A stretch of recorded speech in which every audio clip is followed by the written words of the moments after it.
Guys രാത്രിക്ക് പെട്ടെന്നൊരു പാനിപ്പൂരി തിന്നാനൊരു കൊതി വന്നു. അപ്പം അങ്ങനെ പുറത്തു പോകാമെന്ന് വിചാരിച്ചു. അപ്പോൾ പുറത്തു പോകുമ്പം ഈ ഒരു കാര്യം നിങ്ങൾ ശ്രദ്ധിച്ച് നോക്കൂ. ഞാൻ ഫേസിൽ ഒന്നും ഇട്ടിട്ടുണ്ടായിട്ടില്ല. പക്ഷേ ഒരു ലിപ്സ്റ്റിക്ക് ഇടുന്ന സമയത്തോട്ടേക്ക് നമുക്ക് വരുന്നൊരു മാറ്റം കണ്ട മുഖം ആകെ അങ്ങോട്ടേക്ക് മാറിയല്ലേ, ഭയങ്കര ബ്രൈറ്റായി. അപ്പം അത് ഏത് ഷെയ്ഡ് വേണമെന്നുണ്ടെങ്കിലും ഉപയോഗിക്കട്ടെ. ഞാനിപ്പോൾ ഡാക്സിലറിൻ്റെ ഒരു വൈറലായ ഒരു ലിപ്സ്റ്റിക് ഉണ്ടായിരുന്നല്ലോ 025.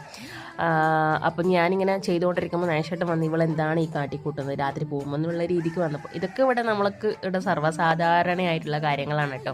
അപ്പോൾ നമ്മൾ പോകാൻ വേണ്ടി റെഡിയായി പോകുന്ന വഴിക്ക് നല്ല ബ്ലോക്കായിരുന്നു. സമയം രാത്രി എനിക്ക് തോന്നുന്നു ഒരു 9 മണി 9:30 ആവാനായിട്ടുണ്ടെന്ന് തോന്നുന്നു. ഇവിടെ 10 മണി വരെയാണ് ഉണ്ടാവുന്നത്. തൃപ്പൂണിത്തുറ സ്റ്റാൻഡിൽ നിന്ന് നമ്മൾ പൂർണ്ണത്രേസ്യയിലേക്ക് പോകുന്ന വഴി ഫെഡറൽ ബാങ്കിന് ഓപ്പോസിറ്റ് ആയിട്ടുള്ള ഒരു ചാട്ട് മസാലേൻ്റെ ഒരു ചെറിയൊരു വണ്ടി വെച്ചിട്ട് ചെയ്യുന്നതാണ്. അപ്പം നമ്മൾ ആദ്യം പാവ് ബജി വാങ്ങിച്ചു. നൈഷാണ് പാവ് ബജിയാണ് ഇഷ്ടം, പക്ഷേ എനിക്കിഷ്ടം പാനിപ്പൂരിയാണ്. പാനിപ്പൂരി ഞാൻ 2 സെറ്റൊക്കെ കഴിക്കാറുണ്ടായിരുന്നു.